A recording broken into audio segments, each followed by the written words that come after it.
नमस्कार साथियों, स्वागत है आप सभी का। आज हम बात कर रहे हैं महत्वाकांक्षा का जाल।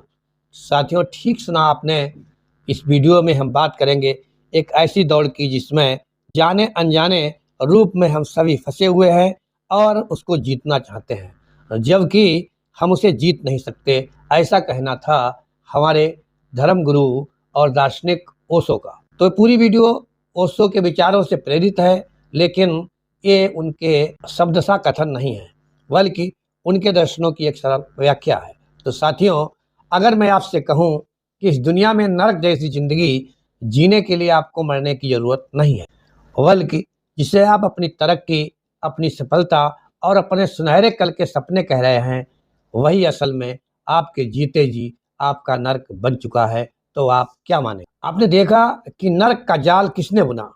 हम और आप कल्पना कर रहे हैं कि नर्क कहीं घनघोर यातनाओं का शहर होगा, नगर होगा या कोई जगह होगी, जबकि ओशो कह रहे हैं कि आपकी जो आकांक्षाएं हैं, बढ़ती इच्छाएं हैं और आपकी जो अंतहीन वासनाएं हैं, वही नरक है। उस नरक को आप जाने अनजाने में अपने आप तैयार करके आज यही भोग रहे हैं। हम एक ऐसे समाज से आते हैं जहाँ बचपन से हमारे दिमाग में एक जहर घोला जाता है। बड़ा आदमी बनो, कुछ बनकर दिखाओ, रेस में आगे निकलो। लेकिन कोई हमसे ये नहीं कहता है कि इस रेस का कोई अंत ही नहीं है। आज का कड़वा सच ये है कि इंसान अपनी ज़रूरतों से नहीं, बल्कि अपनी इच्छाओं की अंतहीन भूख से मर रहा है। वो आज में जीना भूल चुका है, क्योंकि उसका मन हमेशा कल के किसी काल्पनिक सिंहासन पर बैठा है। आखिर ये तरक्की की चाहत हमें अंदर से इतना खोखला क्यों कर रही है? आज आप इस वीडियो में हमारे चैनल पर इस बात को समझेंगे और इस जाल से बाहर निकलने के लिए आपको रास्ता भी मिलेगा, जो आपको ये बताएगा कि आखिर इस अंतहीन का अंत कैसे किया जा सकता है। तो चलिए, इसको समझने के लिए हम एक सरल सी, एक ऐसी कहानी जिसके किरदार हम और आप सभी हो सकते हैं। एक लड़का है, बेहद होनहार और टैलेंटेड। कॉलेज खत्म होते ही उसकी सोच थी कि बस एक अच्छी नौकरी मिल जाए तो ज़िंदगी सेट है। मेहनत रंग लाई, नौकरी मिल गई, लेकिन 2 महीने बाद ही उसका मन कहने लगा, यार इस छोटी गाड़ी और इस छोटे फ्लैट से क्या होगा? जब तक बड़ा बंगला और लग्जरी कार न हो, तब तक समाज में इज्जत कहाँ? तो फिर यहीं से एक अंधी दौड़ में शामिल हो जाता है। दिन के 14-14 घंटे काम, वीकेंड्स गायब, रातों की नींद उड़ गई। वो अपनी सेहत खोता है, अपने बूढ़े होते माँ बाप का साथ खोता है, अपने दोस्तों को खोता है। हर पल उसके दिमाग में बस एक ही धुन सवार है, मुझे और आगे जाना है, मुझे टॉप पर पहुंचना है। वक्त का पहिया घूमता है और 15 साल बीत जाते हैं। उसके पास सब कुछ है, बड़ा बैंक बैलेंस, महंगी गाड़ी, आलीशान घर, तमाम प्रॉपर्टी। लेकिन जब वो रात को उस बड़े से मखमली बिस्तर पर लेटता है तो उसे नींद नहीं आती। उसे तनाव है, उसे अकेलापन खाए जा रहा है। वो अपनी चमचमाती गाड़ी को देखता है और सोचता है, मैंने पाने के लिए दौड़ लगाई थी, लेकिन रास्ते में मैंने खुद को ही खो दिया। क्या वो लड़का गलत था? समाज तो कहेगा कि वो सफल है, वो समझदार है, वो कामयाब इंसान है। लेकिन यहाँ एक बहुत गहरा मनोवैज्ञानिक मोड़ है जो आपकी आंखें खोल देगा।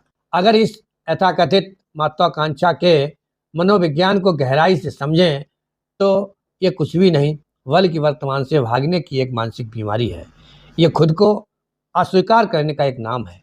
प्रकृति के एक छोटे से नियम को देखिए, गुलाब का फूल कभी चमेली बनने की कोशिश नहीं करता, एक आम का पेड़ कभी सेब बनने की जिद नहीं पकड़ता। वे जैसे हैं, जहाँ हैं, अपनी पूरी ऊर्जा के साथ वहीं खिलते हैं, वहीं फूलते हैं, वहीं फलते हैं और वहीं पर अपनी खुशबू बिखेरते हैं। इसलिए प्रकृति में कोई तनाव नहीं है, कोई अवसाद नहीं है। लेकिन इंसान को समाज ने पैदा होते ही ये पट्टी पढ़ा दी है कि तुम जैसे हो वैसे काफ़ी नहीं हो, तुम्हें कुछ और बनना होगा। जब आप कुछ और बनने की दौड़ में शामिल हो जाते हैं, तो आप अनजाने में अपने ही स्वभाव की हत्या कर देते हैं। महत्वाकांक्षा आपको हमेशा भविष्य का लालच देती है। जब वो मिल जाएगा तब मैं खुश हो जाऊंगा, जब ऐसा हो जाएगा तब मैं खुश हो जाऊंगा, जब वैसा हो जाएगा तब मैं खुश हो जाऊंगा।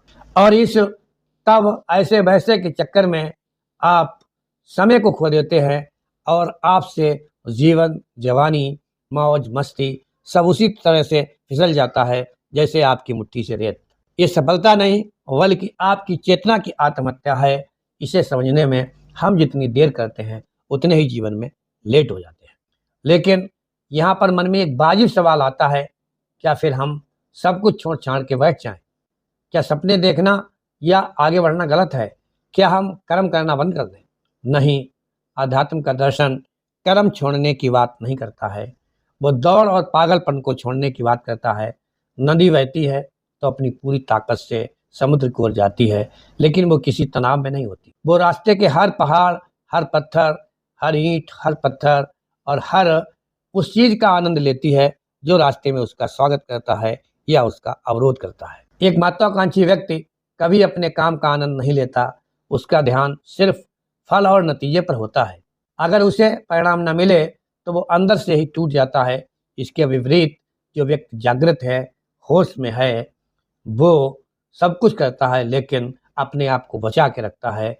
न मिलने पर निराश नहीं होता, बल्कि वो सोचता है कि चलो मैंने अपना फर्ज पूरा किया, आगे क्या होता है वो हम देखते हैं। तो जब भी हम कोई काम करें तो सिर्फ इसलिए करें कि इसे करने मुझे आनंद आता है, ये हमारी नैतिक ड्यूटी है, ये हमारी जिम्मेदारी है। साथियों, जिस दिन हमें अपने काम में आनंद आने लगेगा, उसी दिन हम अपने को आनंदमय जीवन जीने के लायक बना देंगे। साथियों, असली समृद्धि बाहर की गाड़ियों या बंगलों से नहीं मापी जाती। असली समृद्ध इंसान वो है जो अहोभाग यानी कृतज्ञता से भरा है, जिसके पास आज जो है वो पूरी तरह से उसके लिए थिरक सकता है, उत्सव मना सकता है और भविष्य के किसी भी जाल में फंसकर अपनी आज की शांति का सौदा नहीं करता, अपने आज के आनंद को गिरवी नहीं रखता। सिकंदर को याद कीजिए, आधी दुनिया को जीतने की महत्वाकांक्षा लेकर निकला था। इतिहास गवाह है कि जब वो मरा तो उसके दोनों हाथ कफन से बाहर खुले हुए थे, बिल्कुल खाली। वो मरते मरते भी दुनिया को एक क्रूर सच दिखा गया कि इतनी बड़ी दौड़ भाग के बाद भी अंत में हाथ खाली ही रहते हैं। जब आपको लगे कि आप दूसरों के पीछे छूट रहे हैं तो रुकिए। तो अगली बार जब आपका मन आपको किसी नई दौड़ में ढकेलने की कोशिश करे, जब आपको लगे कि आप दूसरों से पीछे छूट रहे हैं तो रुकिए, गहरी सांस लीजिए और शांत होकर खुद से पूछिए, क्या मैं सचमुच आगे बढ़ रहा हूँ या मैं महत्वाकांक्षा के इस अंतहीन जाल में एक कैदी की तरह गोल गोल घूम रहा हूँ। क्योंकि ये संसार आपको तभी तक नचा सकता है जब तक आप बेहोशी में दौड़ रहे हैं। जैसे ही आप होश में आते हैं, ये खेल वहीं खत्म हो जाता है। क्या आपको भी लगता है कि इस कुछ बनने की दौड़ में आपने अपनी जिंदगी का खूबसूरत हिस्सा पीछे छोड़ दिया है? अपने विचारों और अनुभवों को कमेंट बॉक्स में ज़रूर शेयर करें और यदि इस वीडियो की आवाज़ आपके दिल की गहराइयों तक पहुंची हो तो आप इसको शेयर करें, लाइक करें, कमेंट्स ज़रूर करें कि कब आपको जीवन में लगा कि जीवन कुछ और है, ये बड़ी गाड़ियाँ, ऊंचे मकान, इसके अलावा भी कुछ है। साथियों, फिर मिलते हैं एक नए विचार के साथ। तब तक के लिए जय हिंद, जय भारत,